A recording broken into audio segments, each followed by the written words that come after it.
जी साहब, G20 country के अंदर हम जाते हैं भीख मांगने के लिए और बड़ा फख्र से बताते हैं हमें भीख मांगने का बड़ा तजर्बा है ना जी। भीख मांगने का जी इतने एक साल के लिए उन्होंने हमारा डिले कर दिया। आपको पता है उस G20 के अंदर इंडिया भी बैठा हुआ है। यानी एक साइड पे आप उससे भीख मांग रहे हैं, दूसरी साइड पे आप किस मुंह से उससे कश्मीरियों के हकूक मांगेंगे।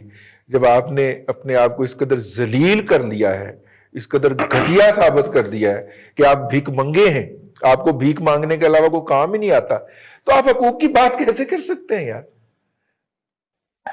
रईस साहब, बात यह है कि कश्मीर पर अब बात करते हैं ना तो दिल बहुत दुखता है।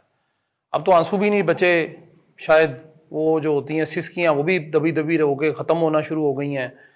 आप एक तरफ हमारे अपने मुसलमान जो मुल्क हैं वो उनके साथ हमारे साथ खड़े होते हैं, दूसरी जाने वो कहते हैं नहीं जी नहीं, तजारत अपनी जगह है, ये बाकी अब काम अपनी जगह है। उनकी इंडिया के साथ, भारत के साथ अरबों खरबों रुपए के तजारत वो करते हैं, बल्कि अब तो इंडियन उनको गालियां भी देते हैं। जी जी, उनकी बेटियों को, उनकी बहुओं को, उनकी माओ को, उनकी बहनों को गालियां भी देते हैं वो। बिल्कुल ऐसे ही है।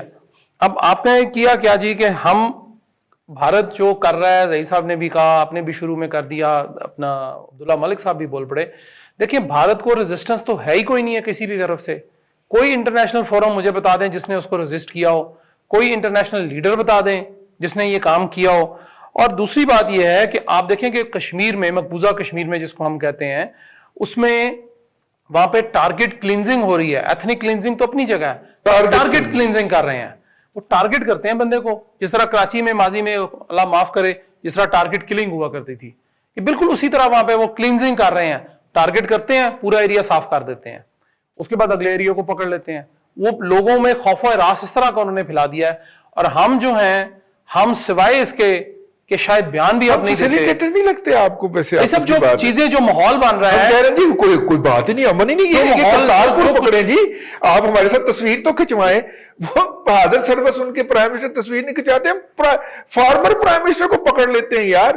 कोई उनका हाजिर सर्वस क्रिकेटर नहीं आता, हम रिटायर्ड क्रिकेटर को पकड़ के जफ्फियां डाल रहे होते हैं हम। ठीक है अरसलान भट्टी साहब, इस बात पे भी आप थोड़ा सा ऐड कीजिएगा कि हमने जो अच्छे बच्चे वाला रोल अडॉप्ट कर लिया ना, कि दुनिया में कह रही है कि देखे ना पाकिस्तान, हम दुनिया को कहते हैं कि देखे हम तो आपको इंट्रीग नहीं हो रही, हम कोई फैसिलिटेटर नहीं है, हम तो अच्छे बच्चे हैं, हमारा कोई ये हिसाब इंडिया कर रहा है। इस बात थोड़ा डालिए ना जी। और साथ में भट्टी साहब ट्रेंड हम चलाते हैं कि अफगान आएंगे और तुम्हें मारेंगे, मेरा बड़ा भाई आएगा। आपने इंडिया के खिलाफ अपने जो इस्लामी ममालिक की सिर्फ जो 46 हैं उसमें ही कर लें, बाकी छोड़ दें, अमेरिका छोड़ दें, बरतानिया, उन्होंने हमें नहीं कुछ भी घास डालनी है। वो तो हमें समझते हैं कि हम लिखते तारीख हैं, ऊपर ही खैरात जाती है। अगर उसको उल्टा कर लें आप तारीख को तो वो खैरात पड़ी जाती है। तो हम तो खैराती लोग हैं, हमें तो ज़कात के ऊपर हमारा गुजारा है। रमजान में आप देख लें जितने इश्तार अस्पतालों के, हर बंदा ज़कात मांगने चला हुआ है।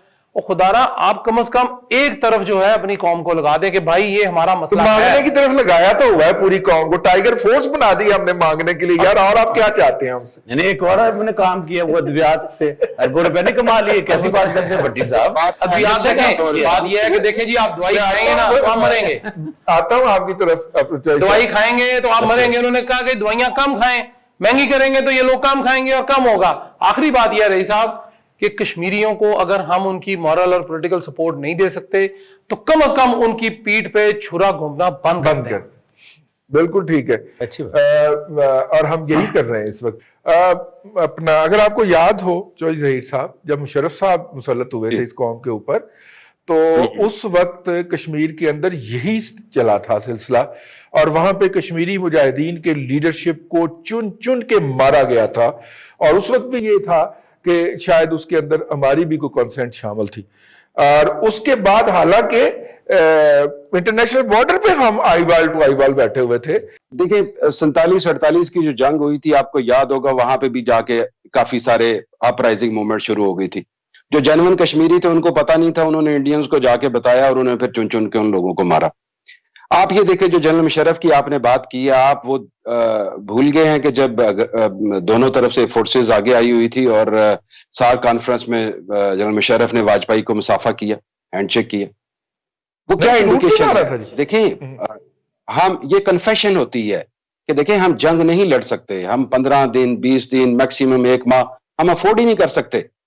फिर दूसरी बात यह है कि जब आप अफोर्ड नहीं कर सकते तो आपको फिर उसके बाद जनरल मुशर्रफ ने जिस तरीके से, अगर आज तक 70 साल की तारीख में अगर कोई थोड़ा सा ब्रेक थ्रू हुआ है वो मनमोहन सिंह के साथ डायलॉग का हुआ था, क्योंकि general Musharraf full fledge power में थे, चीफ एग्जीक्यूटिव थे, मार्शल एडमिनिस्ट्रेटर थे और सारी पावर वन मैन थे और मशवरा करते थे और कोई काफी हद तक इसके सोल्यूशन के करीब पहुंच चुके थे। ज्यादा बात नहीं वगैरह माना। अल्टीमेटली अभी भी ये हुआ जा सकता है, लेकिन सबसे पहले आप इकट्ठे तो हो, आप पता तो चले बात किसने करनी है। जो लीडर्स होते हैं ना वो तारीख से सबक सीखते हैं। मैं कोई ज्यादा प्रो PMLN नहीं हूं, लेकिन आपको याद होगा जब नवाज शरीफ मोदी की हलफ बर्दारी की तकरीब में गए थे, उसमें मे बी रोड़े अटकाए हों या मशवरा मिला हो ना जाने का, लेकिन वो गए। बेसिकली ये माजी से सबक सीखा जा सकता है कि ये सिर्फ और सिर्फ अगर कश्मीर को एड्रेस किया जा सकता है इस इशू को, वो सिर्फ और सिर्फ बायलैटरल टॉक्स हैं, बातचीत है। और उस वक्त पैरेलल अगर आपको याद हो, इमरान खान साहब कंटेनर्स पे जो कुलभूषण और कश्मीर और वगैरह वगैरह जो एक नारेबाजी होती है वो करते रहे, लेकिन जब खान साहब हुकूमत में आए और उधर कॉन्स्टिट्यूशन कश्मीर का अमेंड हुआ, आप ये देखें फिर आपको याद होगा कि खान साहब आजाद कश्मीर गए थे, जिसमें आजाद कश्मीर के वजीर आजम ने खड़े होकर कहा था खान साहब आप पीछे हट जाएं, हम इंडिया की यूं बॉर्डर क्रॉस कर देंगे, हम ये से ये कर देंगे, अगर आपको याद हो, सबको याद होगा। तो खान साहब ने वहां भी कहा देखें बात यह है कि हम अफोर्ड नहीं कर सकते, जंग हमारे मसले का हल नहीं है और हमारी इकोनॉमी के हालात देखें। और खान साहब को ये जाहिर है एक चीज का पता भी होता है ना, अपने घर का अपने पेट का सबको पता होता है कि हमारे क्या मसाइल हैं, और हमें यह भी पता है कि हम 1/10 होंगे शायद इंडिया के लिहाज से। कल को अगर न्यूक्लियर वॉर भी होती है तो वो 4 बम पड़ेंगे, हम यहां से हम फारिग हो जाएंगे, इंडिया तो फिर भी शायद काफी बड़ा शायद बच जाए।